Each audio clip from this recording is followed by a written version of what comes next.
to my channel. I thought today I'll give you a little bit of a behind the scenes look and show you where I'm taking all of my food photos. So it's been 10 years now that I've been working as a photographer, 8 of which were as a portrait photographer, and then the last 2 I've mainly been focusing on food photography and doing it full time for 1.5 years now. And this is where I pretty much take all of my food photos. This is my kitchen / living room, and I'm pretty much taking all of my food photos right here where I'm sitting right now.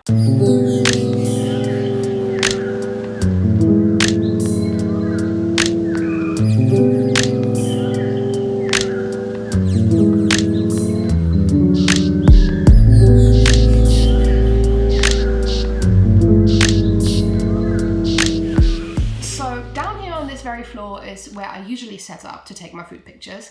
This could be for flat lays or also for like kind of 45-degree angle shots. This is basically where I set up. I've got some lights here as well, because as you can tell, there's not really that much natural light coming here. I do have some windows, but I don't like shooting next to them because I just have to very much rely on natural lighting. And if it's sunny and cloudy on a day, it's just too much changes and it's just no good. So this is where I like to shoot. The sofa is blocking out the light coming in from outside so that it doesn't affect my pictures. And the light I'm actually shooting with is standing right behind me. Got one of my wonderful lights standing right here, easy to grab it and go. I've got a second one of those actually, but the bulb is currently broken, so I'm only working with one light at the moment. Let me actually turn it on just so we get a little bit more light here as well. These lights have actually been pretty inexpensive. Yeah, they don't have that many functions. They're not dimmable or anything like this. And also, when I turn them on, they usually take about 5 to 10 minutes to get to their full brightness. So we've got some free space, we've got some light now, but this floor is not really that pretty to photograph on. So let me show you what I use as my backdrops. So down here, I've actually got a couple of backdrops that I use most of the time when I take photos, and they are all vinyls. And as you can tell, they all fit in here and they don't actually take that much space in storage, which is really great when you only have a small flat. And as they are vinyls, they're basically, the texture is printed on them and they're also wipeable. So if you get some spills on there, you're absolutely fine, you can wipe them off. Just tomato and turmeric stains, wipe them off as quick as you can, because especially on white backdrops, it can still stain. So these vinyls are absolutely perfect for shooting on, at least for me. This is why I have quite a few of those. I also have a couple of other backdrops. They are wooden ones, some that I've made myself and some that I've bought from somewhere else. Because they take a little bit more space and they're a little bit more difficult to actually store, I'm actually keeping them behind a cupboard over there. So we're very obviously still missing one of the very important parts of taking photos in this room, and that is the camera. I actually take all of my photos on a tripod, and this one is the one that I'm using. Come here, my boy. So this one is a tripod from KF Concept. I actually got this from Amazon. It's a little bit broken already, which is probably due to being used by me pretty much every day for the past 2 years. But what it can do, it can actually go 90-degree angles straight down, which is great for flat lays. So this is one of the main reasons why I bought this particular tripod. It is, however, a little bit damaged already. Like this bit over here doesn't move up and down anymore. And when I pull this a little bit too hard here, you can tell.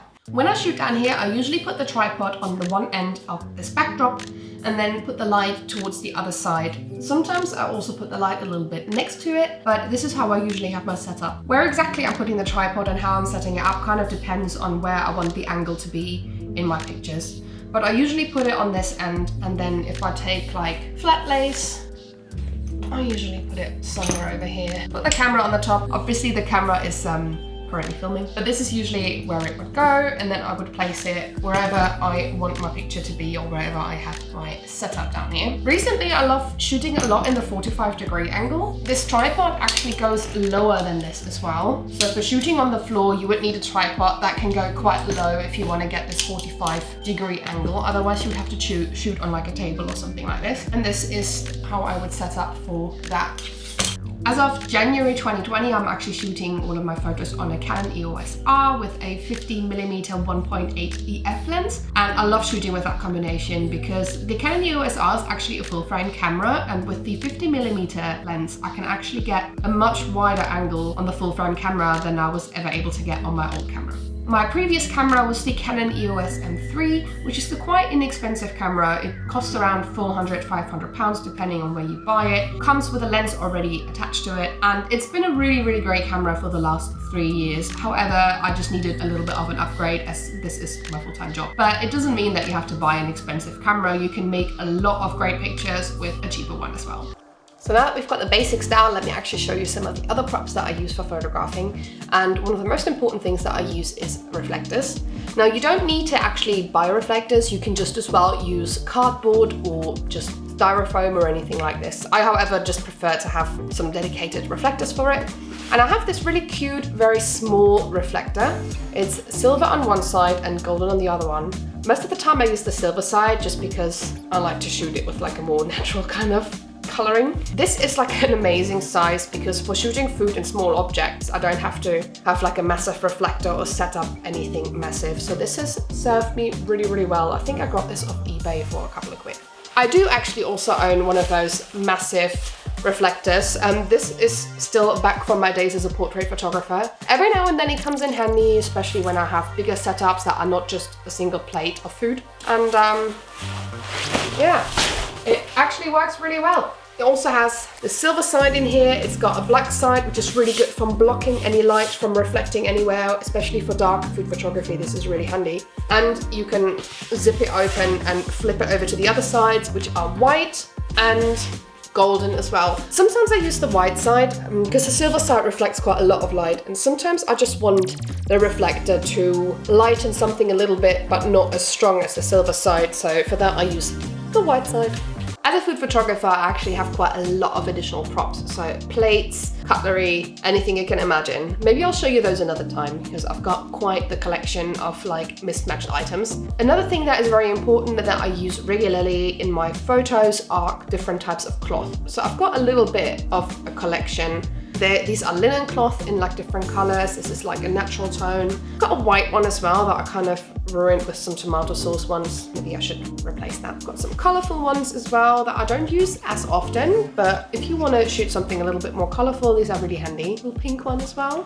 This is actually a kitchen cloth, but I really like the blue and white pattern on it. I've got a waffle one here as well. I've got a black one for more dark photography. I actually use these quite often, so it comes in handy. Also got like this Hessian kind of stuff. I don't really use it that much. It needs to be like a particular type of photo for me to use that. But these come in really handy just to kind of fill up some empty space in my pictures, and also, depending on how I set my light, some of the vinyl backdrops, especially the dark ones, can become a little bit reflective. So the edge that is closer to where the light source is usually gets a little bit reflective. So in order to avoid that being seen in my pictures, I often use the kind of cloth and then just decorate the cloth on those areas to cover up the reflections, and it works really well. Now, I don't usually set up my light up this high as it is right now. I usually come a little bit closer because I kind of like to get my light really low so that I get a nice shadow into the picture and actually get a little bit of depth on the food that I'm photographing so that I can see the texture a little bit better. And also, if that light is just really high and just making everything bright, the picture just gets like really flat. So this is what I'm trying to avoid. So normally I shoot at this height for my light. So it's getting nice and close to the floor and actually creating a nice shadow. But actually, I've not only been taking photos on this floor, there are a couple of other setups that I've used in this living room / kitchen over the years. I used to photograph right next to the window with a board in front of the wall, and then I kind of moved into shooting in the middle of the room with having a board on a little table to kind of make it look like a tabletop. And in the last 6 months, I've kind of moved into this space here on my kitchen floor, and I've been mainly photographing here. Sometimes, however, I also use the kitchen table that we've got over here, especially if I want to shoot something that I really want to see from the side and not from the 45-degree angle or from the top. So this is what I use the table for, and I often just use a wooden board against the wall just to protect it, and then use blue tack and put the vinyl backdrops against the wall, kind of like in this kind of shape. If you have any questions with regard to food photography, how I take my photos, or anything that you've seen in this video, just leave them down in the comments below and I'll make sure to get back to you and hopefully film some more videos and behind the scenes. Thanks so much for watching today's video, and I'll see you in the next one. Well, this was exhausting. I'd actually chill here for